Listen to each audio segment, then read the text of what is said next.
Before we get started, I'd like to offer some opening remarks and background about our next session, and also introduce the distinguished guests who have joined us. As part of the board's governance work, we have been discussing the development of a code of conduct that would address the board's responsibility and accountability for appropriate behavior. As the work evolved last year, we heard very powerful public comments from CalPERS employees, specifically women who discussed the issues of sexual harassment in the workplace. At that time, the board publicly expressed a deep desire to address the remarks made by the CalPERS employees and ensure that as a governing body of this system, the CalPERS board is doing everything it can to supplement its existing policy on handling allegations of workplace harassment against board members. In response, I've invited 3 leaders from the California Legislature to share with us their professional experience on how the legislature addresses allegation of workplace harassment. I'm pleased to introduce you to Assemblymember Laura Friedman, furthest to my left, Senator Connie Leiva, and Senator Holly Mitchell. Assemblymember Friedman is the chair of the subcommittee on sexual harassment prevention and response, and Senator Mitchell is the vice chair, and Senator Leyva is a member of the committee.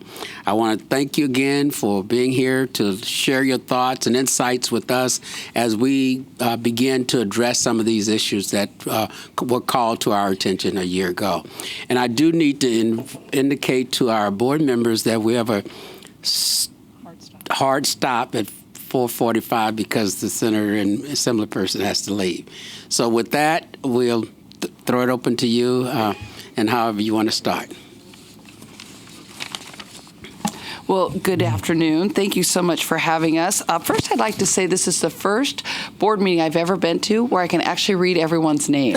So whoever decided to make it nice and big, kudos to you. That's exactly right. I'm Connie Leiva, and I'm currently the chair at the Legislative Women's Caucus, and I am here because I was a member of the committee that was chaired by Assemblymember Freeman and co-chaired by Senator Holly Mitchell. The Women's Caucus really pushed to make sure it was bicameral, because we wanted to make sure that it was taking place in both houses. You would be amazed to know that we both do the same jobs, but we rarely see each other. Senator Mitchell and I are on one side, Assemblymember Friedman is on the other side, and we don't always see each other. So we wanted to make sure we had the same policy in place so that anyone, staff who is working in the building and moving from different offices or even to different houses would be falling under the same guidelines.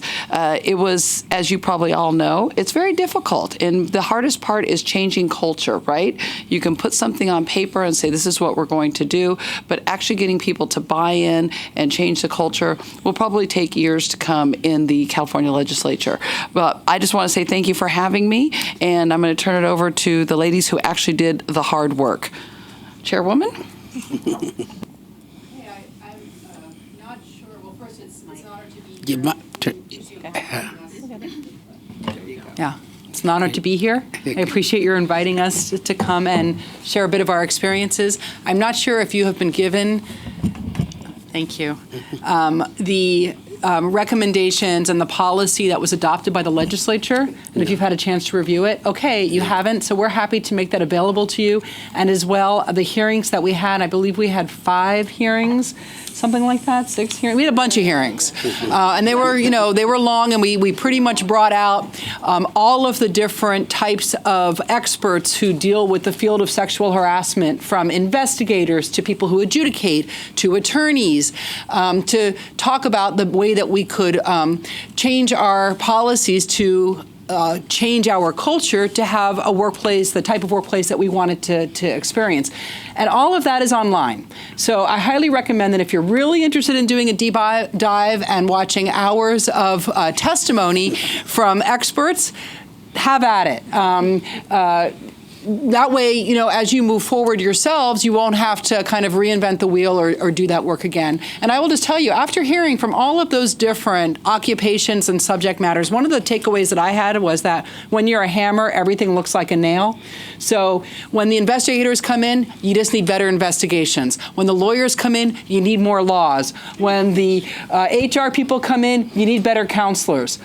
So we started to realize that you really needed kind of the best of everything that you had to offer to deal with what we see as a problem, you know, kind of across our country in many workplaces. But the difference in being elected, of course, with elected officials is that unlike with a corporation, you can't just easily, the response is different and sometimes challenging. And when you're a board that's sometimes being asked to police each other, and I believe that that becomes untenable. And that no matter what happens, there's always going to be the perception of some kind of bias because we are, us and you are political bodies, you know, just to cut to the chase. So our challenge is a little different from what you see in corporate America where you can, you know, fire people. So I'll just go through, if you'd like, and I'm not exactly sure what you want to hear, but I'm happy to go through what our final recommendations were and what we ended up implementing in the Assembly. Can I just add one thing, if you don't mind? Jump right in, whatever you want to add. The Assembly member and I are good tag teamers. I think it's also important, given who you are, that it's important to recognize that a part of our conversation, deliberation, is also reflected in the final policy. Is we're clear that members are also protected by this policy and are required to abide by its terms. So we were dealing with, you know, a unique situation where we were looking at, you know, protecting staff, protecting members if necessary, and have had conversations about really kind of external third-party entities, lobbyists, the general public who engage with our staff or members. That's a piece that we're still working on. But I just wanted to add that we're also clear that there are times when it's appropriate that members also be protected by the policy that we brought to bear. Absolutely, and to take that even one step further and to tag team back, we also wanted to show our staff and the public and our colleagues that we wanted sort of equal treatment for everybody, that there shouldn't be one kind of path to justice for staffers and something completely different for elected officials. We wanted a policy that worked the same for everybody, but of course with sort of you know, some modifications which I'll explain. But it's not that, you know, we deal separately. So our workplace unit covers all of our employees and our members and treats them in terms of the policy, you know, essentially the same. So and I'm just going to read through some of this stuff, that's okay, and just give you the kind of the highlights, and this is what we ended up adopting. Well, first of all, we adopted a policy on appropriate workplace conduct that was an aspirational policy. We realized pretty quickly that it was going to be impossible to list all the things you can't do. So what we did was to talk about the kind of workplace that we wanted, a workplace that fostered respect, and that we were going to protect people based on protected class. So we do list the protected classes that are covered by the policy, being gender, sexual orientation, disability, age, all of your typical protected classes under the law.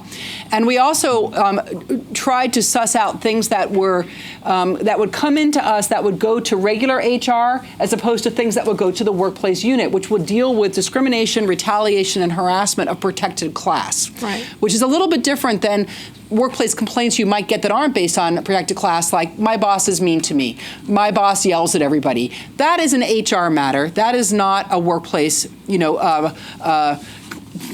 workplace unit matter. So those issues are still dealt with separately by the HR departments in both individual houses of the legislature. Right. So creating the policy, which you can all look at, and we're happy to get copies of that to you. Then to create an engaging training program to make sure that we have a training program that's focused on the types of environment that we are, which is going to be different than a lot of corporations. So something that's more tailored to the types of situations that staffers and members might deal with the public, that sort of thing. So engaging training to promote respect and civility in the legislative workplace and to explain explain what that means to people, to protect our employees who suffer or report inappropriate conduct based on the protected class, harassment, or discrimination, and to bolster anti-retaliation policies to make sure that people were felt empowered to come forward and protected, because we heard from a lot of our staffers that they felt that if they came forward, that it would reflect badly on themselves, that they could be held back. So to make sure that we protected all of those people, while acknowledging that you can't always and often cannot protect confidentiality, that if you're going to have an investigation, you can't guarantee that anyone's going to be protected. We also hired and contracted with Weave, which is a nonprofit here in Sacramento and across California that helps to counsel victims of harassment and explain to them kind of the law. Sometimes we'll counsel them as to whether it's more appropriate to go to law enforcement rather than to an employer, and to be a place where before they come in officially, they can have someone just to talk to. Somebody say, this happened, you think I should even bring this forward? Is this something that's part of my job or not? And to just have, experienced people who know our policies. They were all given our policies and all trained on what, kind of our policies, so they could talk people through it before they even came in to talk to us. And so they answer the 800 number, right? They have an Yes. 800 number. We post that in all the restrooms and in all the workplaces all across the Capitol, so it's easy for people to find. Then address problems early, and this was something that's kind of a difficult concept, but something we thought was important. We wanted to make sure that we were hearing about issues before they were issues that I would call actionable, or before there was behavior that was actionable. What we found, hearing from experts, what happens a lot of times in a workplace is situations fester sometimes for years, and behavior goes on for a long time. And any one of those might not be something that someone thinks is serious, but when you've got years of the bad jokes or years of, kind of harassing behavior, people get to a point where they say, that's it, I've had enough. And now you've got a real problem. Now you've got a lawsuit. Now you've got a fireable situation. So what we're trying to convey to our workforce is, come into us early. Not because, and people don't want to a lot of times because, they don't want to get Bob in trouble. He's a colleague and he just makes those terrible jokes and they're offensive, but, he's a good guy. We want to say, no, you are actually protecting this person's career if you can come in early and have us intervene and offer training and offer counseling to Bob so that Bob cuts it out. A lot of times you can avoid those situations. So we lowered the bar as to what we wanted reported, but also explained that we no longer have a zero tolerance policy, something that confused people. It set up false expectations about what was going to happen. Yeah, we don't want certain behaviors, but a lot of people interpret zero policy to mean if it happens once, that person's gone. And that's not what zero tolerance means. So we kind of got rid of that wording from our policy and said, no, we actually want you to come in early with anything that happens that violates our policies so that we can offer people course correction and retraining. To encourage reporting of all incidents that diminish respect and civility, and to refer conduct immediately that could be criminal to law enforcement, to make sure that those are sort of pulled out and sent to the right place. To require our supervisors to report complaints of inappropriate conduct immediately so that it can be received and resolved. And to offer complainants alternatives for addressing problems. So we're trying to establish what sort of restorative justice in the space would look like, to have sort of mediated restorative policies where people can kind of work together if victims choose that track. To inform complainants and our staff as to the process so they understand what's going to happen right up front and how the policy works. To expand the range of responses to inappropriate conduct towards others, and when appropriate, to engage the entire office team. These are recommendations. And what we did in terms of the adjudication and the response was we have established a 5-person workplace conduct unit. You probably heard me refer to the unit. And who they are subject matter experts. So these are people that have worked in the field for a number of years who are considered to be experts in HR, in the law, so retired civil justices, HR professionals, attorneys who have been workplace attorneys who have focused in this area. One is appointed by the pro tem, one is appointed by the Speaker, and the remaining 3 are appointed by the California Supreme Court Justice. They are paid an allowance to go to meetings. They are not under our supervision directly. They are an independent unit. that understands their responsibilities, are responsible to that appointing entity, and they triage all the complaints that come in, sort of decide which ones need to be fast-tracked and which ones don't, which ones can go off to HR that are not appropriate for their unit, and then they oversee the investigations. We have in-house investigators, and we also will hire outside if we believe that it cannot be handled appropriately in-house.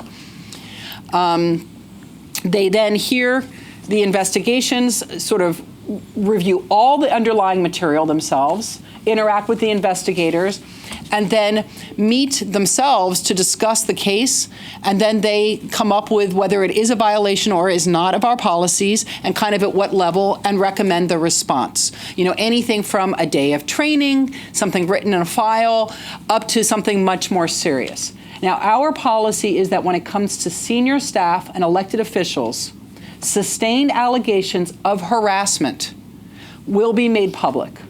If they are not sustained, it is not made public. So we don't make every accusation public for obvious reasons, because we don't want to, we want to protect our members as well. But if it is sustained that there was a violation, that can be made public, both for senior staff and for elected officials. The recommendation as to what would happen, what the response should be, is made to the pro tem and the speaker, and they make the final determination as to what the action will be, as to what action will be taken. Now, there's often a question, and by the way, stop me if I'm just, blah, blah, blah, as to what can you do to elected officials? You can't do anything to them. Well, and who should be making that decision? My view is that, actually a lot of sunshine means a lot to elected officials. So having something made that you have done something serious and making that public. And again, these are serious complaints of harassment that were made public, not the cursing in the office. Again, we want those reported on, but that's not what we're making public. Only if it rises to the level of actual harassment or retaliation, that is made public. And then our speaker and pro tem does have tools at their disposal in terms of things that can be done, like removing people from committees. There's the whole range of things that can be kind of done to elected officials to discourage them from this kind of behavior. So that's kind of our process. And I was just going to say that I think that would then be up to you to make the final decision, whatever process you would engage in to figure out what those punishments, for the lack of a better term, really would be. And I think it's important to understand this whole concept of the Workplace Conduct Unit we arrived at as a result of these numerous hearings and hearing from Los Angeles County, a county of 100,000 employees who engaged the Workplace Conduct Unit structure for similar allegations from everything from their Board of Supervisors to their Sheriff's Department to any county department. And so we thought it was a unique model in that it applied to both staff as well as an elected body. Absolutely, and we were able to go down and watch LA County's panels in action, and they have, I believe, 3 panels. They have 100,000 employees, so they're constantly hearing these kinds of complaints.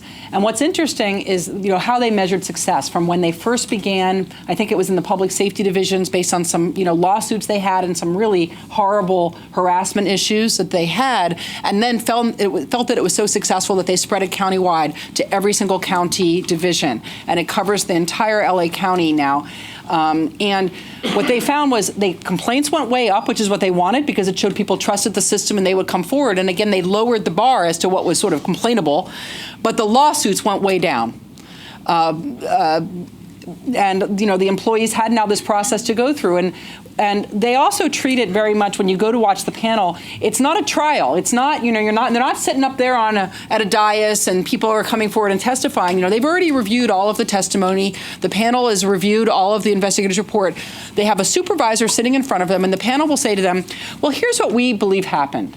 Is this what you believe happened? And the supervisor might say, yeah, that's exactly what I believe happened. Or the supervisor, in one case, I said, yeah, that happened, but here's a little background that might give you a little bit of a different feeling about, kind of what played out beforehand. And then they talk to the supervisor about ways to mitigate and to avoid these kinds of issues in the future. And they spend a lot of time talking to the supervisor. It's kind of like a task force almost about a situation in a workplace.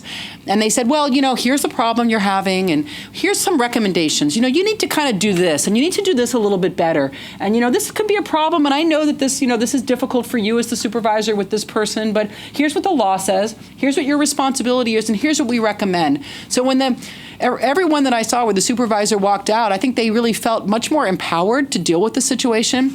And in one case, I saw them actually change their recommendation based on what the supervisor said. They said, well, okay, that gives us a little more understanding, and we were going to recommend something a little more severe, but we're going to not have that. We're going to change our recommendation, and we think you should just do this instead. So they were flexible, and I felt like it was a really healthy kind of environment for the supervisors who went through it as well. And it was interesting to hear how much the employees themselves had gotten used to sort of reporting things that they thought violated the policy, which I thought was really healthy. In one case, a nurse overheard two employees having an exchange in a waiting room with patients. And it was kind of an inappropriate exchange. And the supervising nurse knew that it was a violation of the policy, pulled them both aside, had them both write up their understanding of what had just happened, and then they were able to go back and sort of train them as to why you shouldn't be having kind of a racially loaded conversation in front of the public, or even within the hospital walls. But the fact that a nurse overheard that, a supervising nurse, and knew it was a violation of the policy, I thought was very, very healthy. So we did base our model on what LA County has initiated, but of course we changed it to fit our workplace as any workplace would. But having that outside panel to where they're the ones making the recommendations, because unlike us or unlike you, they are experts and they know what the law is, and they know, from their experience, kind of at what level they would recommend a response based on that. And I think our members feel, a little bit better having that guidance, that outside guidance, and also, with them hearing cases every single week, starting to understand our workplace culture and kind of how the Capitol works. I think I would just say in summary, the hearings were very helpful for us to be able to hear from subject matter experts in real time in terms of practices that work. Being able to define terminology. That's how we came to our understanding that, this zero tolerance was an antiquated, too nebulous term that it left too much up for interpretation. We were able to hone in on the fact that this notion of anonymity was just not realistic, and to be confident in saying that and creating a culture in which people understood that, and to really define terms and to be clear about the notion of retaliation, the notion of confidentiality.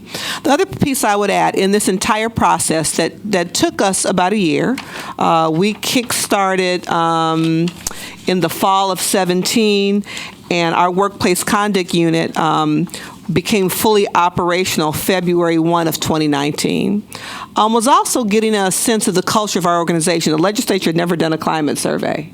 And so it was important for us to draw a line in the sand to get a sense of what employees were feeling like. And so we did a climate survey. We had to do things like define the workplace because of the nature of our work. We wanted people to understand that the workplace includes the weekend town hall. It includes the evening reception or speaking engagement if you are staffing your boss. And so we had to make sure that people understood what we meant thoroughly by workforce. So we did our climate survey, had some surprises, felt good about a lot of the information employees of the legislature shared, but it gave us a starting point. And so now we're committed to coming back at a date yet to be determined, to do yet another temperature check on the culture to make sure that people are feeling and experiencing a different workplace as it comes to their concerns, expressed concerns around retaliation, and feeling safe and understanding the rules and what was expected of them, what they could expect of their supervisor, HR, or the WCU. And I'll just say we're not done. We're going to we're going to continue to evaluate this program, hear from our employees. It's only been now in effect for a year. So, there'll be tweaks as we go on, I'm sure. This is not... As with any policy. As with any policy, right. So I just wanted to add that, all of you as elected board members are very similar to all of us as electeds. And you're going to be similar to us in that some of you are going to think this is great, that we're moving forward, you're moving forward, and some of you are going to think, why do we need to change anything? The way the policy is, or the lack of a policy is fine. What's wrong with our culture? Our culture is fine. I hope you find what I found, because I was a little bit wondering how all of the other electeds would handle this. I couldn't be more proud of the electeds. I'll speak for the Senate because that's where I am. More proud of them buying into this. So I would just say embrace it. Times change. We're supposed to get better as a society, and making sure that we as electeds are setting the tone and we're showing the way is really what we're supposed to do. But for those of you that this feels a little bit uncomfortable, you're going to be okay, and you're actually going to be better because of it. Do we want to open it up for questions? Yeah. So, just one thing, and then open it up for questions. We were clear that we weren't starting from scratch. We were starting from two houses having policies. Both houses have code of conduct policies that have been in place for a number of years. So sometimes it's easier to develop a policy when you're starting from nothing. That wasn't the case. We also were clear that we weren't developing a new overall HR policy. Senate has theirs, Assembly has theirs. It was important for us to come together as a bicameral House on this issue, primarily because of the experience, particularly under term limits, where staff, over the course of your career, may work in both houses and go back and forth. So we wanted to make sure that in this issue that both houses were in lockstep, and we had a unit that did the investigations that would apply whether you were in the Senate or the Assembly, and also apply to a member of the legislature as a whole. And so to craft a policy that sits on top of or alongside your existing policy, which I know you clearly must have, is something to be mindful of. We spent a great deal of time talking to kind of our affinity organization, the National Conference of State Legislatures, because we're clear that we're not a unique body. There are others. I'm sure you must have an affinity group that you should tap into to see what other similar elected bodies have done and what you can pull from and learn from, what can be replicated or not. Okay, well, thank you very, very, very much. Ms. Taylor. Thank you, Mr. President. I want to thank Senator Mitchell, Senator Leyva, and your signs are really small. I'm thinking that says Assemblywoman Fishman. Friedman. Okay. We didn't get the good ones like you didn't get the good ones. So I can't read with that that far away. My question: there was a couple of really salient points that I really liked, which was that encouraging and changing the culture. I thought was amazing. Yeah. As a union steward, you came, Ms. Mitchell, and talked to SEIU Local 1000 at our big event. As a union steward, one of the big things that we talk about with our employers is culture, right? And making sure that retaliation isn't something we're having to deal with on the regular. I heard in the outside panel, I really like that idea. One of the things I heard you guys say was that you were going to have, if you decided that this was a sustained offense. The panel, not you, but if your panel decides it's a sustained offense and they refer it to the Senate, is it the Senate Pro Tem? The rules of both houses, so Senate rules and Assembly rules. Okay, so both committees. Have you thought about, as elected officials are in, that they have friends and owe favors, and that might play a part in their decision making? Well, the reality is, because we pushed back hard on this, at least I did, that this is HR policy. And, and while there's this real concern about us as elected officials not having the ability to police ourselves, I get that. And so we tried to put bells and suspenders and belts around creating this unit. But ultimately, as with any employer, the final decision lies within the responsibility of the employer. And so we had to be confident and clear enough to step up and say that we had the capacity to make a final decision on behalf of the elected body.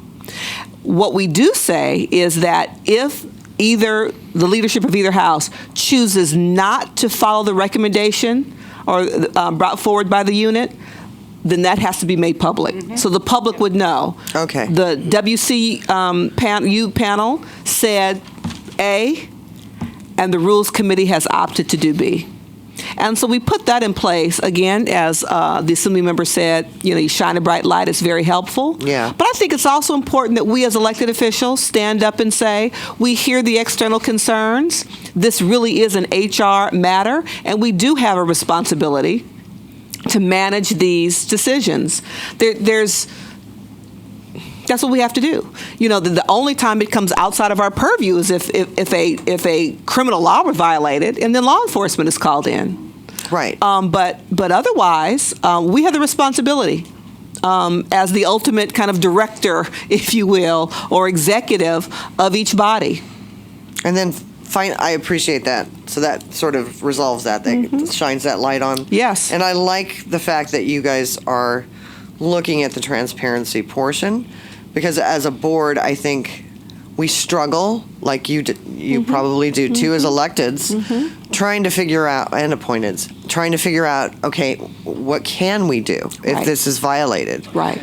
And so, and you, I believe, we've certainly determined, in terms of the rules of accepted, passed by both houses, you should have the power to make that determination. Right. All right. A tough determination, but you should have the power to do that. I agree. Thank you.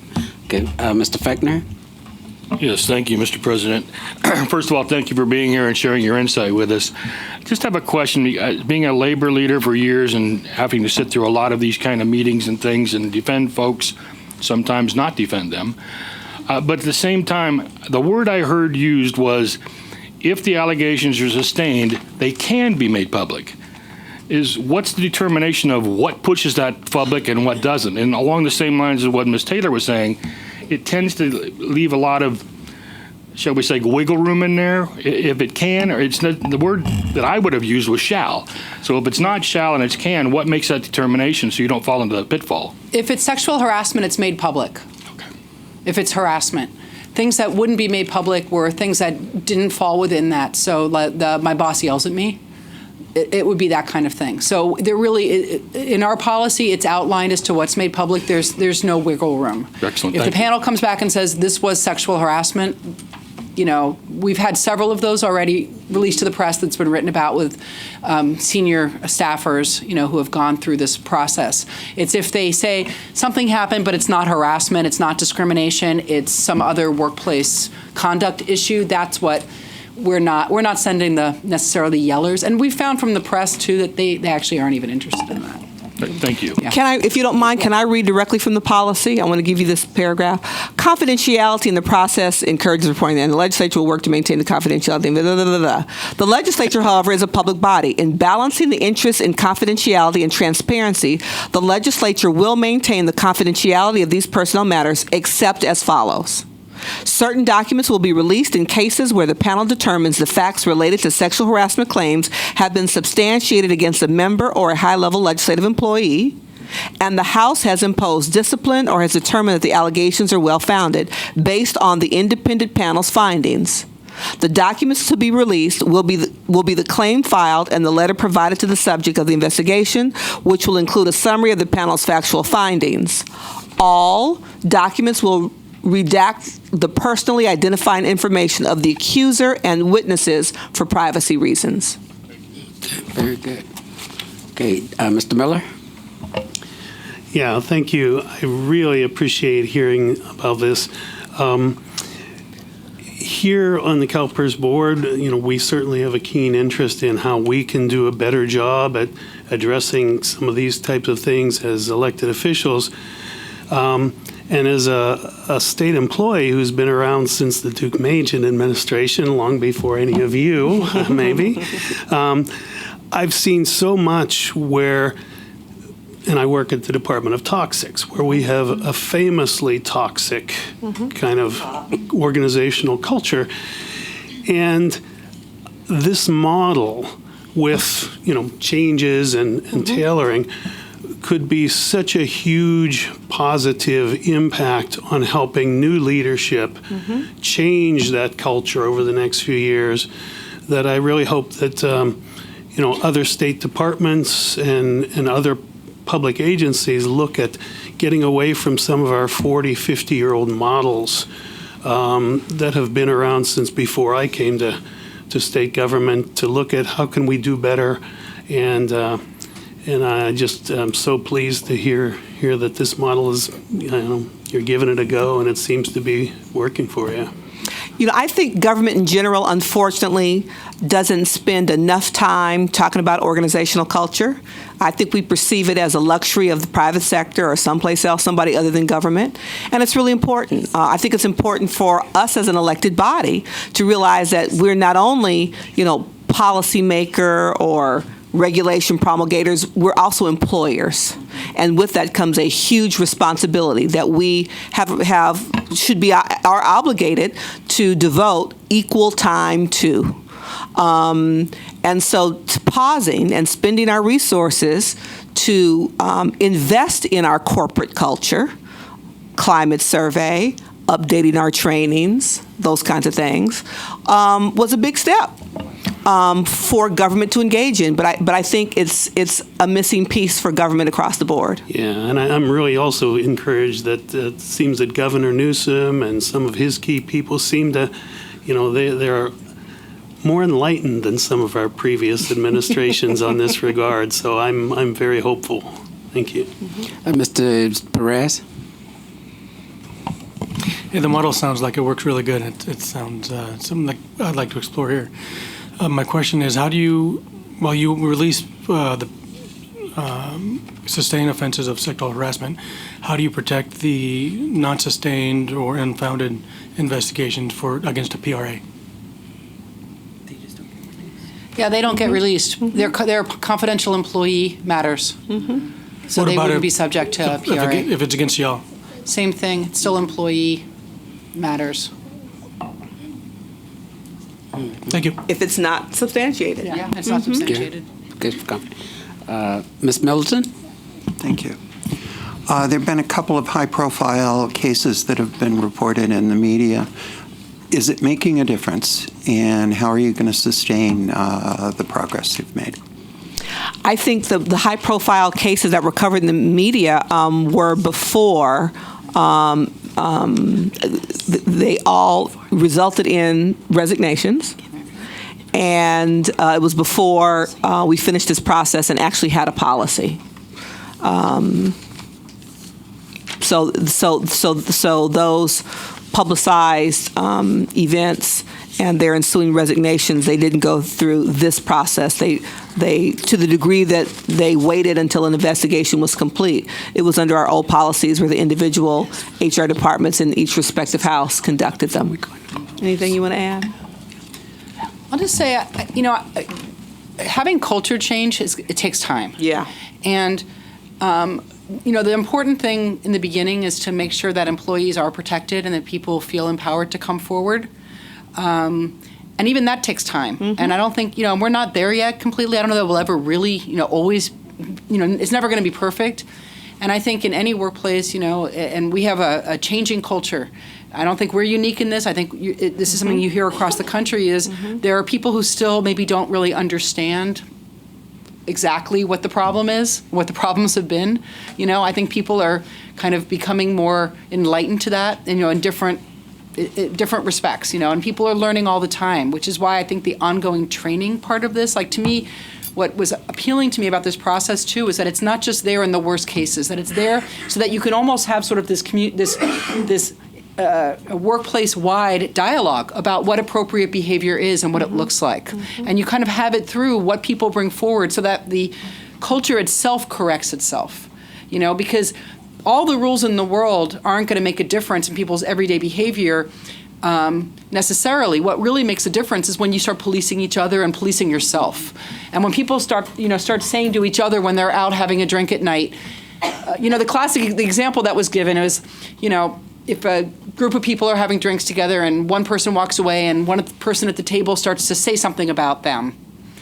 If everyone just giggles nervously, you haven't changed anything. But when a couple of those workers, those employees say, hey, wait a minute, Stan, that's our colleague. That's not cool. We don't talk that way about our colleagues. That's when you have success, not when more people are getting in trouble, when more people are realizing that they can't act a certain way, that they can't treat each other with a lack of respect, that our coworkers aren't going to accept that. Their coworkers, even not necessarily their supervisors, but the person at the same level as them are going to call them out on it. There's even a training to do that called bystander training that we've sort of tried to institute, but you really want to get to where your own culture corrects itself. And I'm not going to tell you that after a year we're there. I don't think we're there as a country, right? We're still having that conversation, but the fact that we're all having that conversation, that, I do hear my colleagues say, hey, what, should we be doing this or shouldn't we? That's healthy. That's what you want. And, I think it does make some people nervous. That change makes people nervous. People say, well, I want to be able to go out and have drinks and do X, Y, and Z. And, well, if everyone's okay with that, that's fine. But these things are okay until they're not. Right? A workplace romance is all fine until it's not fine. So it's making people have think about their behavior in a new way. And I think at the very least, this whole kind of conversation we've had as a Capitol community has made people really think about how they treat each other, how they treat their staff, how staff relates one-on-one to each other. And, I think that's changing the culture just in and of itself. And I have to say, because we too go through the training, the training that we have had historically versus our refreshed training that includes, new schools of thought, or including bystander training, the difference was night and day. The quality of the conversation amongst colleagues during the training, the difference was night and day. And so while it is an ongoing process, I certainly experienced firsthand a very different experience with my colleagues in our own very own training in terms of the refresh that we've put on it based on this experience and this process we came up with. It's very different. And I would just end quickly because we have to leave. And I would just say that as electeds, isn't it our job to set the standard, and isn't it our job to set the model? How can we expect our employees to act differently if we don't act differently? And we all come to the jobs that we do from different backgrounds. And I like to say you learn what you live. And maybe where the house that you grew up in, some of the things that are considered inappropriate weren't considered inappropriate in your household. So once we get to the adult world and the working world, sometimes we have to learn a new way.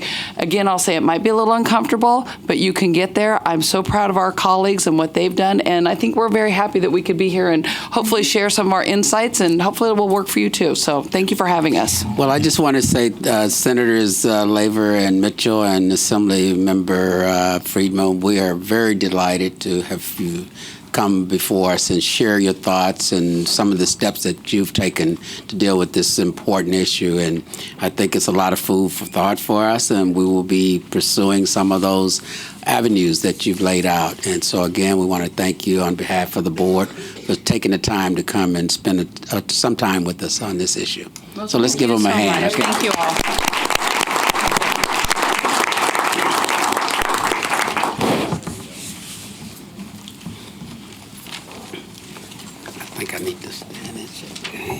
I'll leave this with you. This was our written, our published recommendation.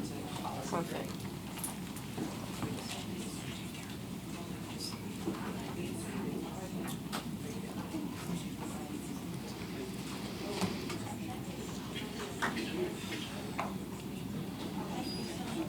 I just want to say something. Yes. Thank you.